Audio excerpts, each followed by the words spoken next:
Fran Bolovan. This lively dragon story has been adapted from a Romanian tale. Fran Bolovan and her husband Stan lived in a cottage in the middle of a great forest. They never went hungry because the forest provided them with everything they needed: rabbits and fish for their pot, fruit, nuts, and mushrooms in the right season, and all the clean air they could wish for. Despite this, Fran and Stan were unhappy, for they had no children. Both of them dearly wished for a daughter or a son to tell stories to by the fire or walk the dog when it was raining, but so far none had arrived. One day, Fran was deep in the woods looking for mushrooms when she came across a wizard whose beard was tangled in a prickly gorse bush. It was that kind of forest. "Help me, please," said the wizard. "I've sworn an oath never to harm a plant, so I've been stuck here for 2 days. Wretched thorns!" Fran helped the wizard at once, taking great care not to hurt the bush or the wizard's magnificent beard. It took a long time, but the wizard was extremely grateful to be free. "Would you like a wish?" he said. "It's the very least I can do." "Yes, please," said Fran. "Grand! What is your heart's desire?" "That's easy," said Fran. "I wish for children." "Excellent, excellent," said the wizard. "How many do you want?" Now, Fran and Stan had discussed this many times. Fran had always believed 3 was the right number, while Stan liked the idea of 4. Because she loved her husband very much, she decided that he should have the choice.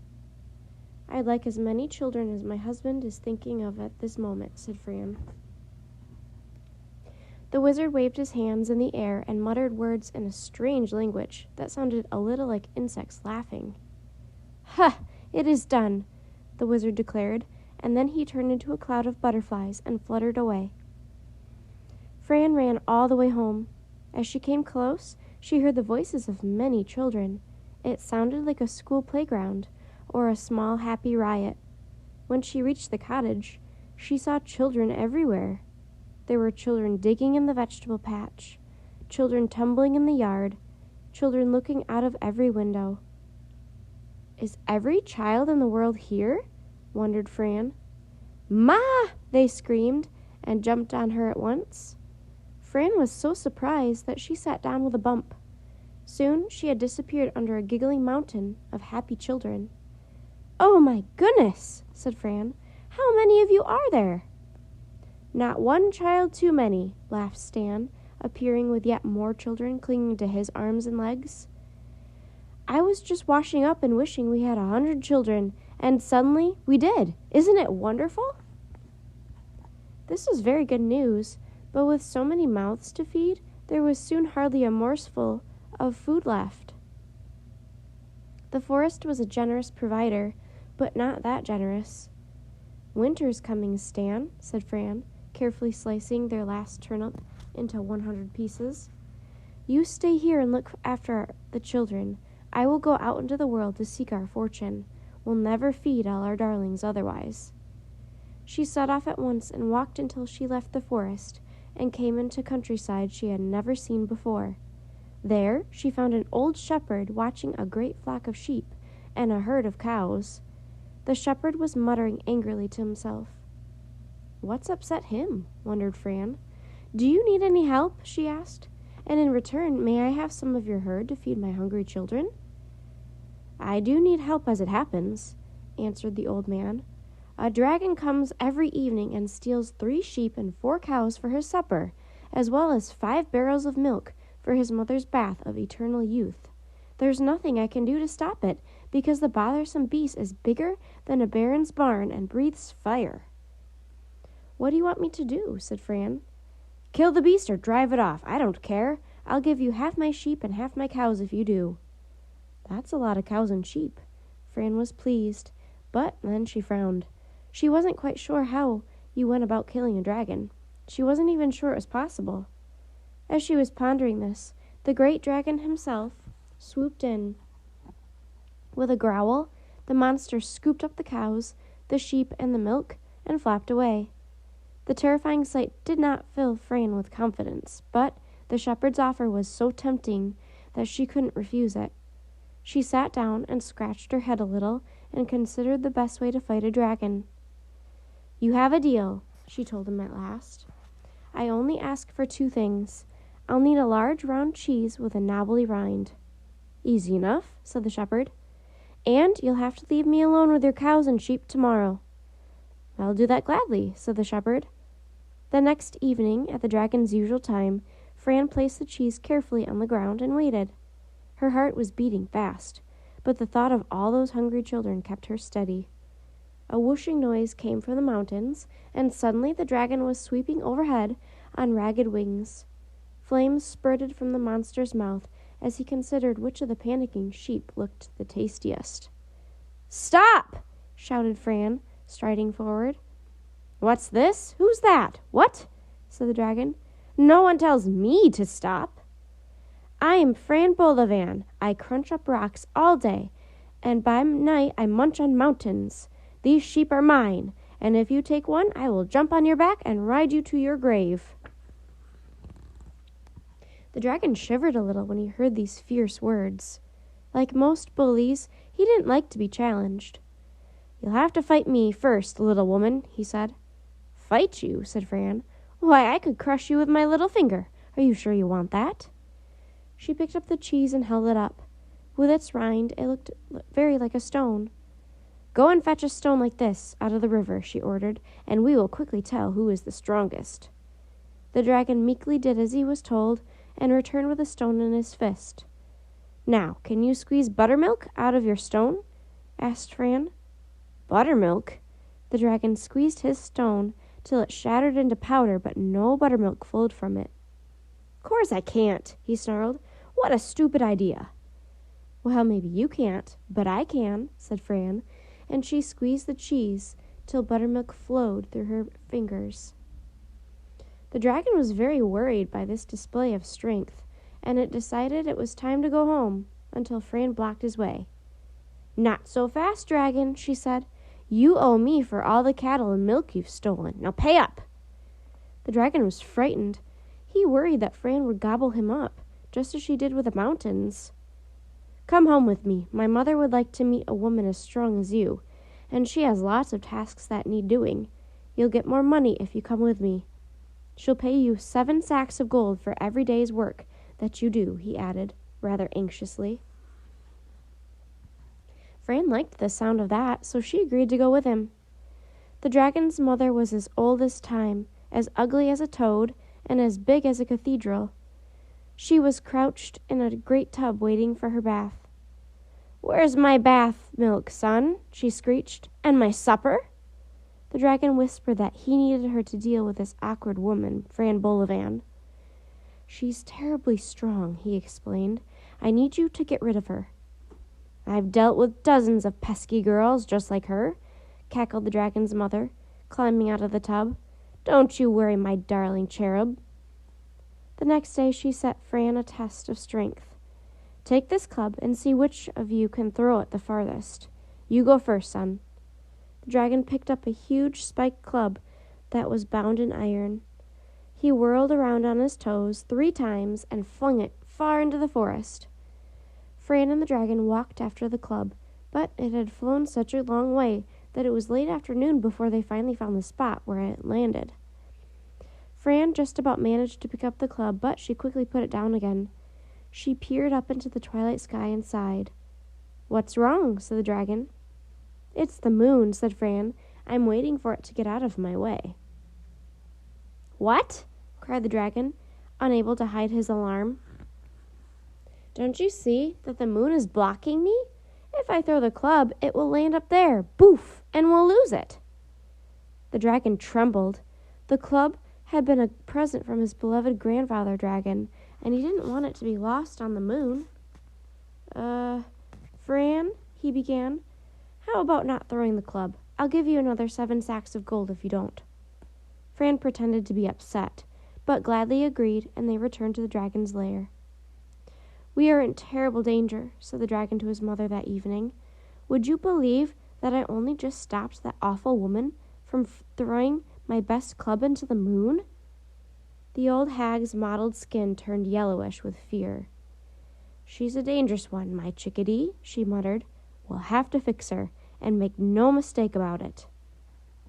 The next day she asked Fran and the dragon to fetch her fresh water for her bath, since there was no milk. "I'm starting to whiff," she explained in her forthright dragon manner, and she handed Fran and her son 12 buffalo skins to fill with water. They set out at once for the river. In no time at all, the dragon filled all 12 skins, carried them back to the bath, and returned to Fran, saying, "Your turn." Fran was tired. She could scarcely lift the skins when they were empty. She didn't like to think what would happen when they were full of water. So instead, she took out an old knife and scratched at the river bank. "What's this?" asked the dragon, adding hopefully, "Have you gone crazy?" "Oh, no, I'm just going to solve your water problem. Seems to me you've got it all backwards with these buffalo skins. I'm getting ready to pick up the river and carry it to your cave." At these words, the dragon's tail drooped. His shoulders shook and his knees knocked together, not unlike castanets. "Don't do that," he cried, but it cost him another 7 sacks of gold to keep the river flowing in its rightful place. On the 3rd day, the dragon's mother sent him out into the forest to gather wood for the fire. In no time at all, the dragon had chopped down dozens of trees and arranged them neatly in rows. Fran sat on a stump eating an apple and waited until the dragon had finished. Then she asked for a rope, climbed the biggest tree nearby, and tied it to the next one. After she'd done this several times, the dragon couldn't contain his curiosity any longer. "What are you doing, Fran?" "You can see for yourself," answered Fran, going on with her work. "Why are you trying to tie the trees together?" "I'm going to take the whole forest with me," said Fran. "It's much quicker this way. One should do it, and you'll have all the wood you need for winter." The dragon had to pay Fran 7 more sacks of gold to stop her. Fran began to wonder how she was going to get all this gold back to her house. There was no way she could carry all the sacks, so it was quite a worry. She went on a walk to conjure up an idea, and came across the dragon and his mother whispering to each other behind a bush. Fran crept close so she could hear what was said. "Woe betide us, mother," hissed the dragon. "That Bolovan is too strong. Give her the gold and let us be rid of her." The old hag was fond of money and did not like this idea. "No need, my cautious crumpet," she said. "You must do away with the girl this very night. A dead woman can't take our gold from us." "Do away with her? How can I do that? She's a mountain-gobbling monster who might throw me into the moon." "Foolishness," she replied, scratching her ear. "You just need to bash her hard enough. Wait till she's asleep, and then wham!" Fran heard every word. That night she waited until the dragon and his mother had gone to bed. When all was quiet, she sneaked outside and grabbed several boulders. She carried them back to her bed and covered them up with blankets. She lay down underneath the bed, pretending to snore loudly. Soon enough, the dragon padded softly into the room and whacked his club down on the exact spot where Fran's head should have been. Fran groaned loudly from under the bed, and the dragon padded out again, quite satisfied. As soon as the door was shut, Fran tidied up a little, though she was careful not to fall asleep again in case the dragon tried any more funny business. The next morning she came down just as the dragon and his mother were having their usual breakfast of lard and salted fish. "Good morning," said Fran, yawning. The dragon nearly choked on his lard sandwich. He completely failed to hide his panic. Fran chuckled. "Did you sleep well, Fran?" stammered the dragon. "Oh, very well, thank you, but I think a flea bit me." Fran scratched her head. "It seems I have a little lump." "I broke my club on her head," whispered the dragon. "Pay her, mother. She's worse than the devil." By now, the monstrous mother was as frightened as her son. She ordered him to carry up all the gold that Fran was owed from their treasure cave. Soon 42 sacks of gold were sitting on the grass. Fran frowned. She knew that she couldn't lift even one of the sacks by herself. If the dragons realized this, they would munch her up in seconds. So she stayed very still, examining the sacks. "What are you standing there for?" asked the dragon, nervously. "I think I need to work here a little longer," said Fran. "You see, I would be ashamed to bring home so little pay to my family. All my friends will laugh at me and say, 'Look at Fran Bolovan, who worked 3 days for no pay at all. She must be as weak as a dragon.' So I think I'll stay here for at least another week." The dragon and his mother shrieked in dismay. They offered to double her money if she would just leave them alone. "Oh, I see how it is," said Fran. "You just want to get rid of me. Fine. I don't want to stay with folk that don't want me, but I'll only go if you triple my money and carry it home for me, so I don't have to bring shame to my poor family." "Done!" screamed the dragon. He collected the extra gold, snatched up all the sacks, and piled everything onto his back. They set off at once, and after walking for some time, they reached a part of the forest that Fran recognized. She knew she was nearly home. At last, up ahead, she heard the happy sound of her children playing, or possibly burning down the house. It was hard to tell. "What's that terrible noise?" asked the dragon. "Those are just my children," said Fran. "I have a small family, only 100 children or so." 100? gasped the dragon. "Yes, I should warn you that my kids can be a little wild." Raising her voice, she called out, "Hi, children, I'm home." "Ma!" screamed 100 hungry children. They all came rushing toward her down the path, licking their lips and shouting, "You brought us a dragon for dinner! Hooray for roast dragon!" Facing this terrifying charge, the dragon shook off the sacks of gold and ran for his life. Fran Bolovan and her children never saw him again, and they never went hungry again either. The end.